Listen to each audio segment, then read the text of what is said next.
God saved us by becoming our scapegoat, the focus of our blame and ridicule. And Good Friday is a day of scapegoating on which Jesus faced relentless ridicule.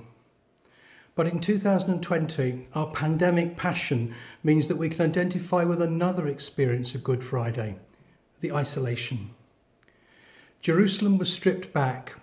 On Palm Sunday, Jesus came into the hubbub of the city, a city of government, commerce, the hub of communication, a fulcrum of planning and plotting, of control and debate, the heart of religion with a festival beckoning.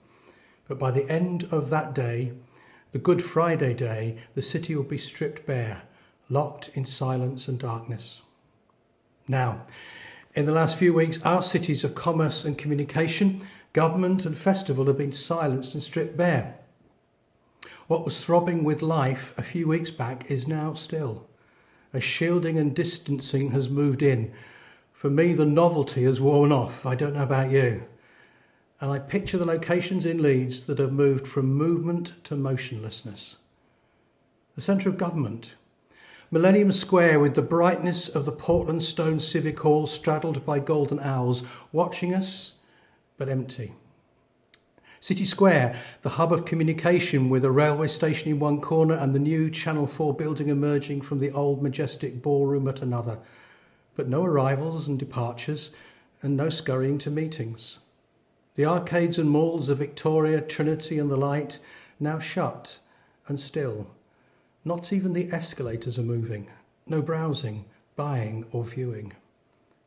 The cafes, restaurants and bars and clubs are without a client or a customer, devoid, none there to meet, dine, drink or dance. But our hospitals of Infirmary and St James from the outside can seem silent here too, but they're not. Beds overcrowded, staff active and ready, stretched in tension, the arrival of the sick and the limit of beds, protective equipment and ventilators. Silent on the outside, but within full of service, stress and courageous acts. Our schools, places of hope and opportunity and growth, but now closed? No, not closed, paused. Still places of watching and care for a few young people and the distribution of food and vouchers. I watch and think of our road junctions and bridges, now hushed.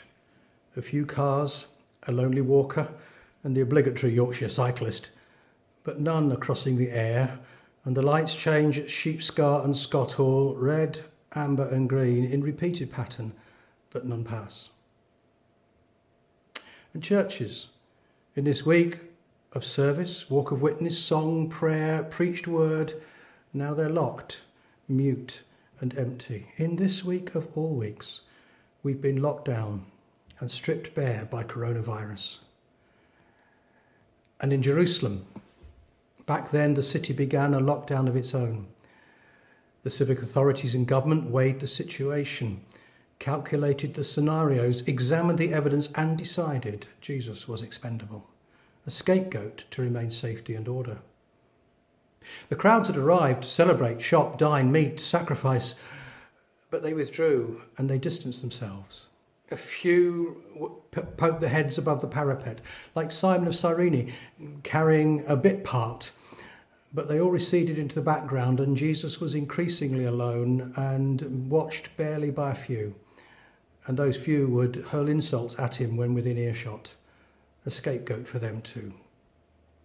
And so from activists to the survivors, to those who duck and dive to make something happen, for them there were combinations of Judas's remorse and the utter regret of the thieves, sharing the same fate, but maybe seeing different options for different reasons.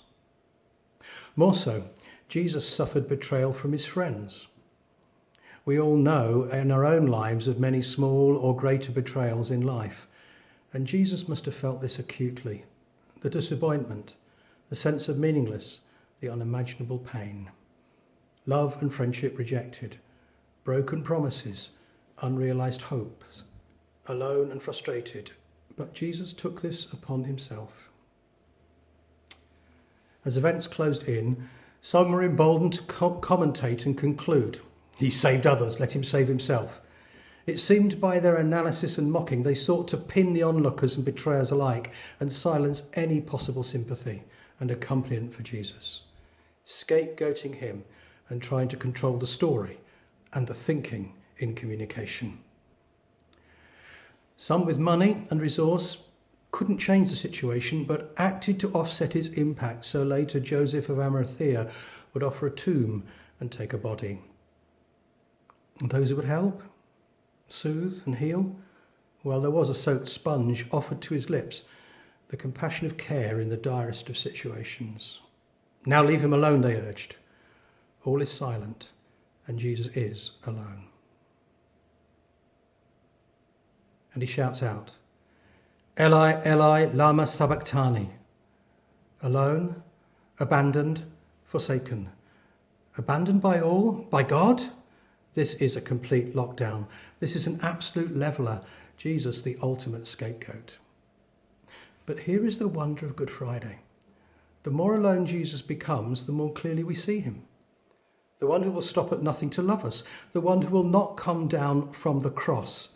He will outlast hatred, endure pain. He will face sin that isolates us all. We know that if we break our social isolation too soon, the virus may come back stronger.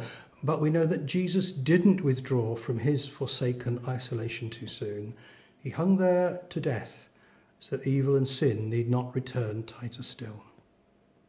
Now in this Holy Week, the churches are closed and the services are withheld. But before we fill the airwaves with alternative means, let us pause and think that this year Jesus is not observed in customary vigils. There is a strange hush. And then the curtain in the temple is torn in two, top to bottom, complete, so that it no longer serves as a veil, but gives a view. But what a view! The tombs are open. The centurion exclaimed that this is the Son of God. Topsy-turvy, scary stuff. And that's the way Matthew tells it. There is hope, even on Good Friday, but it's untamed, uncomfortable hope. Everything is shaken down. Nothing will be controlled the way it was. Unexpected people will see and get Jesus. Everything will be turned upside down. And maybe as we're shaken down in this new and topsy-turvy world, possibilities will come for us amid all this quaking, a new and better way. Will Jesus come out of this? In the face of this pandemic, will we come out of this? How will our society come out of this? So on Good Friday, amid our pandemic Easter, we see Jesus more clearly. We perceive more sharply our need of God. We cling to Christ as everything is being shaken, and we're ready for the view of new life that will come through that torn curtain. And when you look at your life, and whether we're a religious authority, a civic leader, a convicted criminal, a passerby, or someone with wealth as a distant well-wisher, what do you see? Maybe we see ourselves better, even as we're frustrated in COVID isolation. Do you see the isolation of Jesus? That Jesus was absolutely isolated so that we need not be. In this season, we've begun to honour and appreciate key workers for their commitment, their compassion and their crucial work. And from that cross, Jesus offers what we need from God: love, hope, forgiveness and life. And this is the key work of God.